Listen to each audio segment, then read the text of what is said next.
এর আগের ব্লগে তোমাদের বলেছিলাম নেক্সট ব্লগে দীঘার বাজারের ভিডিও দেব এবং দীঘা থেকে বেশ কিছু জায়গায় গিয়েছিলাম কাছাকাছি, সেগুলোর দেব। তো সেটারই ভিডিও দিলাম এই ব্লগে। ভিডিওটা দেখো, আশা করি তোমাদের ভালোই লাগবে।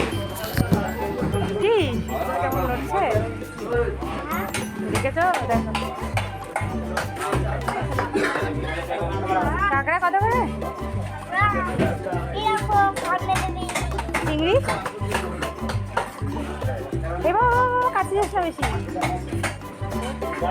150।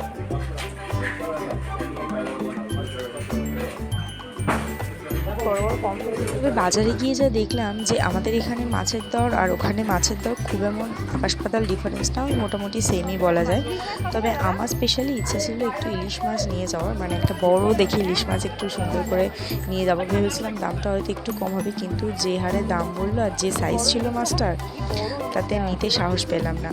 বাজার থেকে বেরিয়ে হোটেল থেকে খাওয়া দাওয়া করে আমরা বেরিয়েছিলাম ঘুরতে।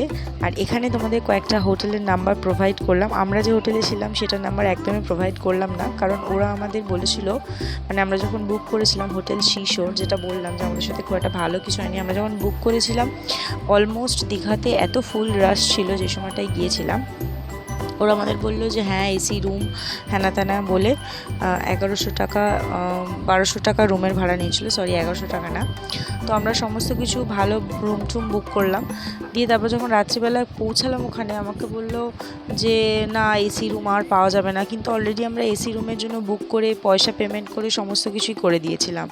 তো সেক্ষেত্রে আমরা একটু ডিসঅ্যাপয়েন্ট হয়েছি, একটু না বেশ অনেকটাই ডিসঅ্যাপয়েন্ট হয়েছি। আর আমাদের নন এসি রুমে থাকতে ছিল, যে রুমগুলো খুব একটা ভালো ছিল না, তাই খুব একটা ভালো পিকচার দিলাম না। তবে হ্যাঁ এসি রুমগুলো ভালোই ছিল, তাই জন্য এই আশপাশে যে কয়েকটা হোটেল ছিল সবগুলোই দেখলাম ভালো, সেগুলোর ফোন নাম্বার এখানে দেওয়া ছিল সেগুলো প্রোভাইড করলাম।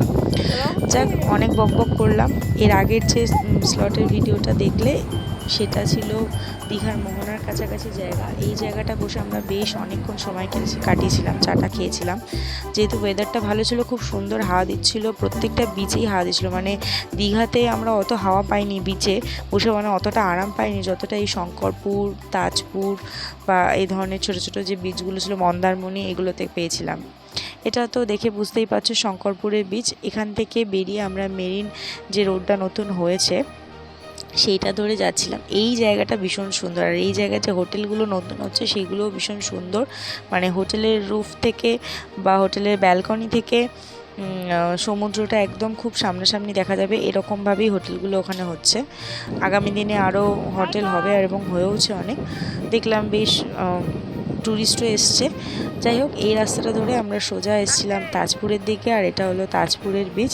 তাজপুরের বিচটা এতটাই ফাঁকা ফাঁকা ছিল যে বেশ আমার মেয়ে অনেকক্ষণ দৌড়ে বেড়াচ্ছিলো এই আর কি। আর ওকে ওর বাবা করছিল কি এরকমভাবে কোলে নিয়ে নিয়ে যেরকম তুলছে এরকমভাবে ঘোরাচ্ছিল, আর ও ভীষণ মজা পাচ্ছিলো, তাই বারবার এটা করতেই বলছিল। যাক, এরকমভাবে তাজপুরের বিচে এসে আমরা একটু জাস্ট ডিম ভাজা খেলাম, খেয়েটে ওখান থেকেও আমরা ব্যাক করেছিলাম। ব্যাক করে গিয়েছিলাম মন্দারমণিতে, আর মন্দারমণি বিচে গিয়ে আমরা ভীষণ মজা করেছি। মানে মন্দারমণিতে লিটারালি আমরা স্নান করেছি, ওখানে যে পেয়ার নিউজ টয়লেট ছিল সেখানে চেঞ্জ করে নিয়েছিলাম, আর ওখানেই খাওয়া দাওয়া করেছি। তুমি সাগর পাড়ে এসে দোলা দুলছো। তাই দীঘাতে স্নান করে, মানে স্নান না করার যে আক্ষেপটা, সেটা আমাদের ফিল আপ হয়ে গিয়েছিলো একদম মন্দারমণিতে এসে আর কি।